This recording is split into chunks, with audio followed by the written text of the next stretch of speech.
5부 시작합니다. 사람을 사람같이 보지 않을 정도라면 고양이도 고양이처럼 보지 않을 것이다. 그러니 고양이라면 그의 저택 안에서는 결코 방심할 수가 없다. 하지만 그렇게 방심할 수 없다는 점이 나로서는 재미있게 느껴지므로 내가 이렇게가 가네다. 집에 들락거리는 것도 따지고 보면 이런 위험을 무릅쓰고 싶어서인지도 모른다. 오늘은 어떤가 하고 평소처럼 작은 언덕의 잔디 위에 턱을 개고 앞쪽에 둘러봤더니 넓은 거실을 활짝 열어놓고 안에서 가네다. 부부와 손님 한 사람이 한창 이야기 중이었다. 놀랍게도 쿵쿠 부인의 코가 이쪽을 향하고 있어 연못 너머로 내 이마 위를 정면으로 노려보고 있었다. 인간의 코가 나를 노려보는 경험을 한 것은 오늘이 생전 처음이었다. 가네다 씨는 다행히 옆을 보면서 손님을 상대하고 있어서 그 밋밋한 부분이 반쯤 숨어서 보이지 않았는데 그 대신 코가 어디 있는지 알 수가 없었다. 손님은 세 사람 중에서 제일 평범한 외모를 가지고 있었다. 다만 너무 평범해서 뭐 한 가지 이렇다 하고 소개할 만한 부분이 없었다. 이렇게 무의미한 면상으로 이 세상에 태어나는 숙명을 가지고 메이지 시대에 살고 있는 이 사람은 누구일까? 여느 때처럼 마루 밑으로 가서 그 이야기를 들어보지 않으면 알 수가 없는 일이다. 그래서 집사람이 일부러 그 남자네 집까지 찾아가서 상태를 물어봤는데 말이야 하고 가네다. 씨는 여느 때와 마찬가지로 거만스러운 말투로 이야기하고 있었다. 그런데 도무지 종잡을 수가 없다란 말이지? 네, 고샴이라면 종잡을 수가 없는 것도 당연하지요. 그 남자는 제가 같이 하숙하던 시절부터 정말 미적지근한 인간이었으니 정말 난처하셨겠군요 하고 손님이 큰 코 부인 쪽을 바라봤다. 난처해 있다 뿐이겠습니까? 세상에 전 살다 남의 집에 가서 그렇게 무리한 대접을 받아본 적은 처음이었답니다. 뭔가 무리한 말씀이라도 드렸나요? 아니, 도대체 말이 되지 않을 정도였다고 하네.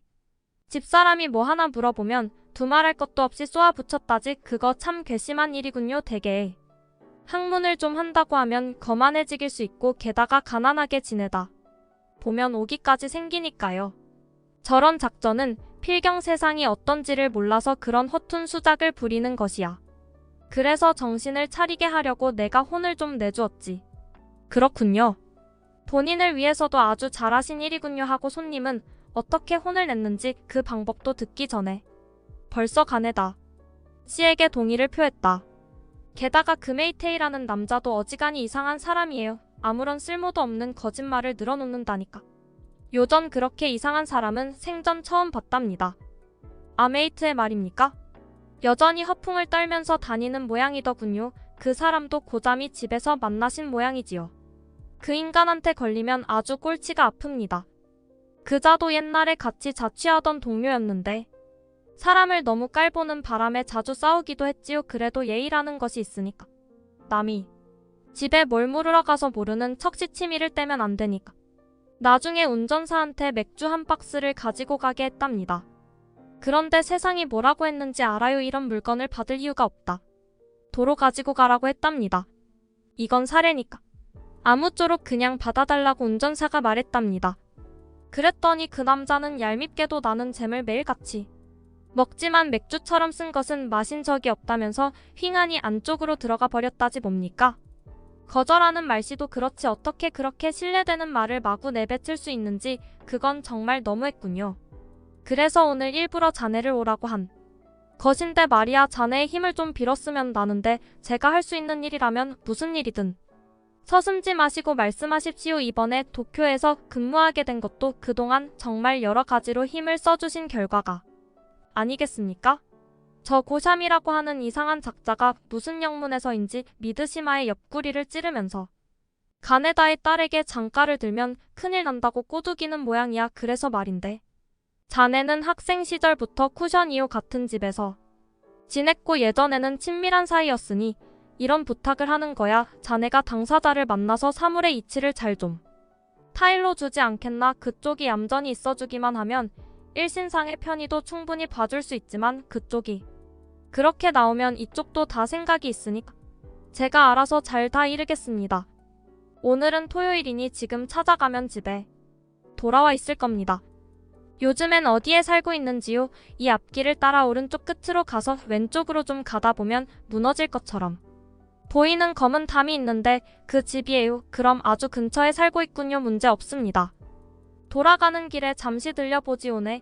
그렇게 지저분한 집은 동네 하나밖에 없을 테니 금세 알 수 있을 거예요. 이야기도 이 정도만 들었으면 충분하다. 마루 밑에 따라가다가 변수에서 서쪽으로 돌아와 작은 언덕 그늘을 통해 큰 길로 나가 쟁 걸음으로 지붕에 잡초가 나 있는 집으로 돌아와 시치미를 뚝 떼고 방의 툇마루에 올랐다. 주인은 툇마루에 배를 깔고 누워서 따뜻한 봄볕을 쬐며 두 손을 앞으로 내밀고 턱을 괸 채 오른손 손가락 사이에는 입단 배를 끼우고 있었다. 부인은 주인에게 엉덩이를 들이댄 채 긴 머리카락을 열심히 감았던 모양인지 풀어헤친 머리를 어깨에서 등으로 늘어뜨린 채 말없이 아이들의 민소매 옷을 열심히 끼고 있었다. 그때 주인의 담배 연기가 아지랑이처럼 피어났다. 주인의 눈이 담배 연기를 따라가다 보니 어느새 부인의 정수리 쪽으로 향했다. 순간 앗하고 주인이 놀란다. 부인의 정수리 한가운데에 동그랗게 커다란 대머리가 있었던 것이다. 당신 머리에 아주 큰 대머리가 있는데? 알고 있어. 내 부인은 여전히 일손을 멈추지 않은 채 대답했다. 결혼이었을 때부터 있었던 거야? 아니면 결혼 후에 새로 생긴 거야? 언제 생겼는지는 저도 모르겠어요. 대머리 같은 건 아무래도 상관이 없잖아요? 아무래도 상관이 없다니 당신 머리잖아. 제 머리니까. 아무래도 상관이 없는 거죠. 부인도 조금은 신경이 쓰였는지 오른손을 머리 위에 얹어서 빙글빙글 대머리를 싸듬어 봤다. 어머, 그새 꽤 커졌네. 이렇게 된 줄은 몰랐는데. 여자는 머리를 묶어서 올리면 이 부분이 당겨지니까 모두들 대머리가 되는 거예요. 그 정도 속도로 그렇게 대머리가 되었다가는 40살이 되었을 즈음에 아예 홀랑 벗겨져 있겠네. 그건 틀림없이 무슨 병일 거야. 전염될지도 모르니까. 당장이라도 아마기 씨한테 진찰을 받도록 해. 저한테 그런 말씀을 하시지만 당신도 콧구멍에 흰 털이 나 있지 않나요? 대머리가 전염된다면 흰트도 전염이 되겠네요. 콧구멍 속에 흰 털은 보이지 않으니 해가 될 게 없지만 젊은 여자의 정수리가 그렇게 대머리가 되면 보기 싫잖아? 그건 불구야. 제가 불구라면 어제서 저한테 장가를 두셨어요. 자기가 좋아서 결혼하고선 지금 와서 불구라니 난 몰랐으니까. 그랬지 오늘까? 지 전혀. 몰랐단 말이야. 그렇게 떵떵거릴 거면 시집 올 때 어째서 머리를 보여주지 않은 거야. 그게 무슨 얼토당토하는 말씀이에요. 어느 세상에 머리카락을 보고 합격해야만 시집을 갈 수 있다는 법이 있답니까? 대머리는 그래도 참을 수 있지만 당신은 남들보다 한참 키가 작잖아. 제 키가 남보다 작은 것은 처음부터 다 알고 결혼했지 않아요? 그야 알고는 있었지. 알고는 있었어도 그래도 좀 더 잘하지 않을까 싶어서 장가를 들었지. 20살이 넘은 사람한테 키가 클 것을 바라다니 당신도 어지간히 남을 업신여기시는군요. 그때 현관에 벨이 기세 좋게 울리더니 계십니까? 하는 큰 목소리가 들렸다. 드디어 스즈키 씨가 지붕 위에 잡초를 지표 삼아 쿠샤미 선생의 소굴로 찾아온 모양이었다. 부인은 허둥지둥 바느질 상자와 옷을 들고 다른 방으로 도망치듯 건너갔다. 주인은 지색 담요를 돌돌 말아 서재 안으로 집어 던졌다. 이윽고 하녀가 들고 명함을 본 주인이 약간 놀라는 듯한 표정이 되었다가 이쪽으로 안내해드리라고 말한 다음 명함을 손에 쥔 채 변수에 들어갔다. 무슨 연유로 갑자기 변수에 들어갔는지 도무지 알 수가 없었다. 하녀가 방석 하나를 앞에 놓더니 이쪽에서 기다려주세요라고 말하고는 물러갔다. 방에 들어온 스즈키 씨는 우선 실내를 둘러봤다. 장식단에 걸려있는 화개만 국춘이라는 모감의 가짜 글씨니 교토에서 만들어진 싸구려 청자에 꽂아놓은 벚꽃과 지 등을 차례차례 점검한 후에 문득 하녀가 고난 방석 위를 봤더니 어느새 고양이 한 마리가 자리 잡고 앉아 있었다. 말할 나이도 없이 그것은 바로 나 자신이었다. 이때 스즈키 씨의 마음속에 잠시 동안 안색에는 드러나지 않은 작은 풍파가 일어났다. 이 방석은 의심할 여지 없이 스즈키 씨를 위해 깔린 것이다. 자신을 위해 깔린 방석 위에 자기가 앉기도 전에 이상한 동물이 태연하게 웅크리고 있다. 인간이라면 양보할 수도 있겠지만 고양이라니. 괘씸하다. 난 스즈키 씨의 불만스러운 표정을 보는 것이 재밌어서 웃은 것에 참으며 될 수 있는 대로 아무렇지도 않은 얼굴로 버티고 있었다. 나와 스즈키씨 사이에 이렇게 무언의 싸움이 일어나고 있는 동안 주인은 몸의 모세를 고치고 변수에서 나와 오랜만 일세하며 자리에 앉았다. 그런데 손에 들고 있던 명함이 자취도 없이 사라진 것으로 보아 스즈키 토즈로 씨의 이름은 냄새나는 곳에서 무기징역에 처해진 모양이었다. 그 명함이야말로 억울하게 애군을 만났군 하고 생각할 틈도 없이 주인은 이 녀석이 하고 내 뒷덜미를 잡더니 에잇하고 텐마루에 내동댕이 졌다. 오랜만이군. 언제 도쿄로 나왔나 주인은 옛 친구에게 방석을 권했다. 스즈키 씨는 방석을 뒤집은 다음에야 그 위에 앉았다. 아직도 이리저리 정신없이 바쁜 바람에 알리지도 못했지만 사실은 얼마 전부터 도쿄 본사로 돌아오게 되었지. 그가 아주 잘 되었군. 꽤 오랫동안 만나지 못했지. 자네가 시골로 내려간 후로는 저만인가 벌써 10년 가까이 되었네. 하기야 그 뒤로도 가끔씩 도쿄에 나온 적이 있었지만 아무래도 볼 일이 많아서 얼굴도 보지 못하고 말았지. 너무 섭섭하게 생각하지 말아주게. 10년이 지나는 사이에 참 많이 변했구만 하며 주인은 스즈키 씨를 올려다 봤다가 내려다 봤다가 했던 스즈키 씨는 머리를 깔끔하게 빗어 넘기고 영국에서 만들어진 양복을 입고 화려한 옷깃 장식을 하고 가슴에는 금줄까? 지 반짝이는 차림새여서 아무리 봐도 쿠샤미 친구로는 보이지 않았다. 자네도 어지간히 나이를 먹었군. 자녀들도 있다고 들었는데 하나인가 아니 둘아니 더 있단 말인가? 그럼 셋음 셋일세. 앞으로도 얼마나 더 생길지 모르지. 여전히 대평스러운 말을 하고 있군. 그래. 제일 큰 아이가 올해 몇이나 되었나? 정확하게 몇 살인지 모르지만 아마 6살이나 7살쯤 되었을 걸세. 교사는 속이 편해서 좋구먼. 나도 선생이나 될 걸 그랬어. 되어보지. 그런가? 살만 지나면 도망칠 걸세. 그럴까? 그래도 폼이 있고 속 편하고 시간도 많고 자기 공부도 할 수 있으니 좋지 않은가? 실업가도 나쁘지 않지만 우리 정도 수준으로는 어림도 없지. 실업가가 되려면 훨씬 윗자리 올라가야 하네. 아래쪽에 있으면 아무래도 마음에도 없는 아무도 해야 하고 원하지도 않는 술잔을 받으러 가야 하기도 하니 말도 못하게 고달프지. 난 실업가는 학생 시절 때부터 딱 질색이었네. 돈만 생긴다면 무슨 일이든 하는. 옛날로 말하자면 천안 싼 것이 아닌가 하며 실업가를 면전에 두고 속 편한 소리를 늘어놨다. 설마 그렇게만 말할 수도 없지만 조금은 천한 구석이 있긴 하지. 아무튼 돈이랑 같이 죽을 각오로 일하지 않으면 안 되니까. 그건 그렇다. 치고 오늘 이렇게 온 것은 자네에게 좀 할 말이 있어서인데 혹시 전에 자네가 가르쳤다고 하는 미즈시마 강겠지 말인가? 그래 강겠지. 강캐쳐 그 사람에 대해서 좀 묻고 싶은 것이 있어서 왔는데 말이야. 결혼 때문에 그런 거 아닌가? 뭐 그런 거 비슷한 일이지. 만약 당사자들끼리 싫어하는 것이 아니라면 중간에 서서 혼인을 성사시키는 것도 나쁜 일이 아니지 않은가? 그래서 이렇게 찾아왔지. 수고가 많군. 그런데 그 집 딸은 강계차한테 시집을 오고 싶어 하는가? 그야 그게 그러니까. 아무리 또 아마 시집을 오고 싶어 하겠지. 스즈키 씨의 대답은 영희미했다. 사실은 강캐치에 대한 이야기만 듣고 보고하면 된다는 생각에 그 집 따님의 생각과 지는 확인하지 않고 왔던 것이다. 하지만 이런 곳에서 우물쭈물하고 있다가는 또 말도 안 되는 방해를 받을 수가 있으니 얼른 이야기를 진행시켜서 한시라도 빨리 사명을 완수하는 편이 안전하겠다고 생각했다. 그래서 말이지. 방금 말한 그런 사정이 있으니 그쪽에서 말하기로는 돈이나 재산 따위는 필요 없으니 그 대신에 당사자에게 그럴듯한 자격이 있었으면 한다. 자격이라고 하면 지위나 명예라고 할 수 있겠지. 그래서 본인이 박사가 되어 주기라도 한다면 상대편에서도 남들에게 이렇다고 내놓을 만한 것이 있으니 체면이 서지 않겠느냐는 것이지.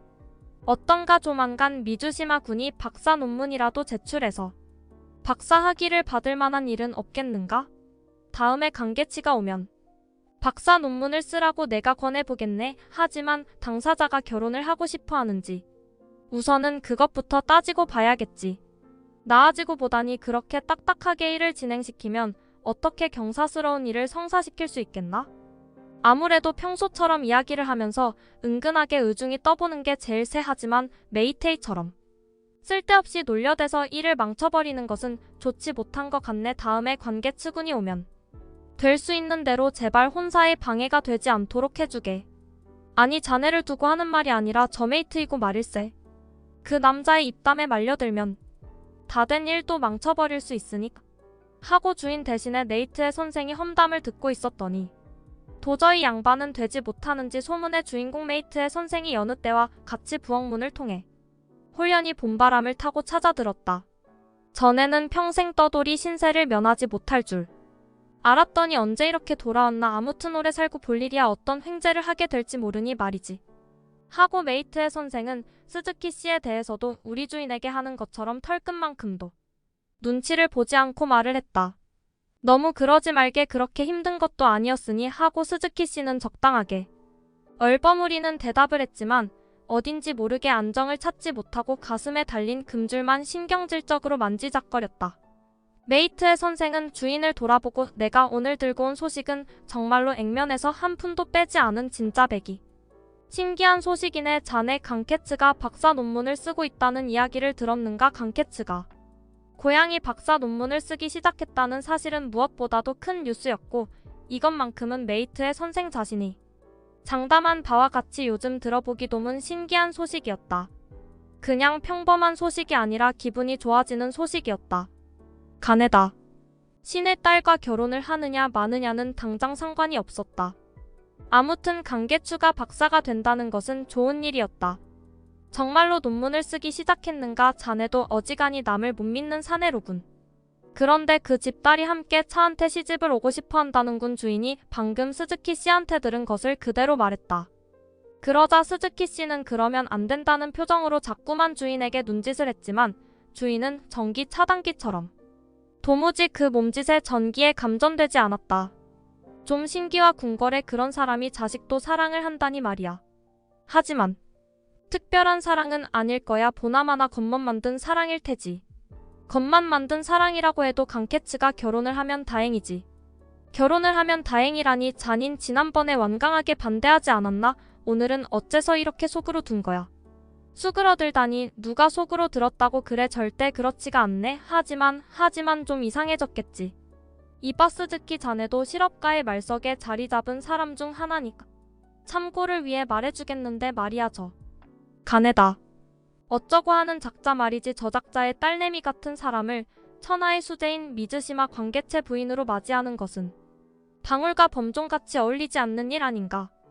그러니 우리처럼 그를 아끼는 사람들이 그대로 묵과할 수 없는 일이라고 생각하는데 아무리 자네가 싫었더라도 이 점에 대해서는 이견이 없겠지. 자네는 10년 전이나 지금이나 하나도 변하지 않았네. 대단하군. 그래. 하고 스즈키 씨는 적당히 말을 얼버무리면서 자리에서 일어서려고 하자 네이티 선생도 나도 가야지. 난 지금부터 네온바 씨의 연애 교풍에 가야 하니까 저 아빠지 같이 나가세. 그거 마침 잘 되었군. 오랜만에 같이 산책이나 하세 하며 두 사람이 같이 돌아가 버렸다. 스즈키 씨와 메이트의 선생이 돌아간 다음에는 겨울 바람이 뚝 그치고 소리 없이 눈만 내리는 밤처럼 집안이 고요해졌다. 주인은 연대와 같이 서재에 틀어박혔다. 아이들은 작은 방에서 베개를 나란히 베고 산다. 장지문을 사이에 두고 남쪽을 바라보는 방에서는 부인이 올해 3살인 맹코에게 젖을 주면서 같이 누워있다. 살짝 안개가 끼더니 해도 일찌감치 저물어서 길가를 지나는 남학신의 작은 소리가 지도 눈에 보일 듯이 거실에 울렸다. 바깥은 벌써 캄캄한 밤일 것이다. 저녁으로 밥그릇에 부어준 어묵 국물을 먹어치워 배가 묵직하니 아무래도 휴식이 필요하다. 슬금슬금 아이들 이불 자락으로 다가가서 기분 좋게 잠이 들었다. 문득 눈을 뜨고 봤더니 주인은 어느새 서지에서 침실로 와서 부인 옆에 깔려있는 이불 속에 들어가 있었다. 부인은 젖먹이를 한 척 정도 뒤로 밀어놓은 채 입을 벌리고 코를 골며 대기에서 굴러 떨어져서 자고 있었다. 도대체 인간이 하는 집중해서 보기 싫은 것을 꼽으라면 입을 벌리고 자는 것만큼 추잡스러운 것도 없다고 생각한다. 고양이는 평생을 가봐야 이런 창피를 당할 일이 없다. 원래 입은 소리를 내기 위해, 그리고 코는 공기를 들이쉬고 내쉬기 위해 있는 도구이다. 아이들 쪽은 어떤가 하고 봤더니 이쪽도 부모에게 지지 않을 정도의 꼬락서니로 잠자고 있었다. 언니 톰코는 오른손을 쭉 뻗어서 동생 귀 위에 올려놓고 있었다. 동생 승코는 거기에 대한 보복으로 언니의 배 위에 한쪽 다리를 올려놓고 보란듯이 자고 있었다. 지금 몇이나 되었을까? 하고 방 안에 둘러봤더니 사방이 고요한 속에서 들리는 소리라고는 기둥시계와 부인의 코 고는 소리, 멀리서 하녀가 이빨을 가는 소리뿐이었다. 이 하녀는 남들이 자기 보고 이빨을 간다고 지적하면 언제나 그것을 부인하는 여자이다. 하기야 자면서 부리는 제주인이 기억이 없을 수밖에 없다. 부엌 바깥문에 통통하고 2번 정도 가볍게 부딪히는 소리가 들렸다. 이상하군, 지금 이 시간에 누가 올 리가 없는데. 보나마나 또 그 쥐새끼겠지. 쥐는 어차피 잡지 않기로 작정을 했으니 마음대로 돌아다니라고 해라. 다시 통통하는 소리가 들렸다. 아무래도 쥐새끼 가지가 않다. 이번엔 끽하고 바깥문을 아래에서 위로 들어 올리는 소리가 들리면서 동시에 낮은 장지문을 댈 수 있는 대로 천천히 홈을 따라 미끄러뜨리듯 여는 소리가 들렸다. 정말 쥐새끼가 아니다. 인간이다. 고명하신 이름만 들었던 도둑 선생이 아닐까? 정말로 그 선생이라면 빨리 조난을 비하라고 싶다. 도둑 선생은 이제 부엌 위로 위대한 흙발을 올려서 2발짝 정도 들어온 모양이었다. 3발짝째를 떼려고 했을 때 바닥이 발이 걸렸는지 과당하고 온 집안에 올릴 듯한 소리를 내었다. 내 등에 있는 털이 구두소를 가지고 거꾸로 빚은 것처럼 바짝 곤두선 느낌이었다. 난 이참에 빨리 주인 부부를 깨워주고 싶다는 생각이 들었는데 도대체 어떻게 잠에서 깨울 수 있을지 몰라 종잡을 수 없는 생각만 머릿속에서 수레바퀴처럼 빙글빙글 돌아갈 뿐 아무런 판단이 서지 않았다. 입을 자락을 물고 흔들어 볼까 하고 생각해서 2-3번 해봤지만 전혀 소용이 없었다. 차가운 내 코를 볼에 비비면 될까 싶어서 주인의 얼굴에 가까이 갔다. 됐더니 주인은 잠든 채 손을 한껏 뻗어서 내 코끝을 사정없이 밀쳐냈다. 코는 고양이에게도 급소이다. 얼마나 아팠는지 모른다. 이번엔 하는 수 없어서 야옹야옹하고 2번 정도 울어서 일으키려 했는데 어찌된 영문인지 이때는 목에 뭐가 걸린 것처럼 제대로 소리가 나지 않았다. 간신히 힘을 줘서 낮은 소리로 조금 울었는데 그러다가 깜짝 놀랐다. 느닷없이 도둑 선생의 발자국 소리가 들린 것이다. 삐그덕 삐그덕하고 툇마루를 따라 가까이 다가오고 있었다. 여기까지 내용 OV였습니다. 구독과 좋아요는 다음 영상을 만드는 큰 에너지가 됩니다.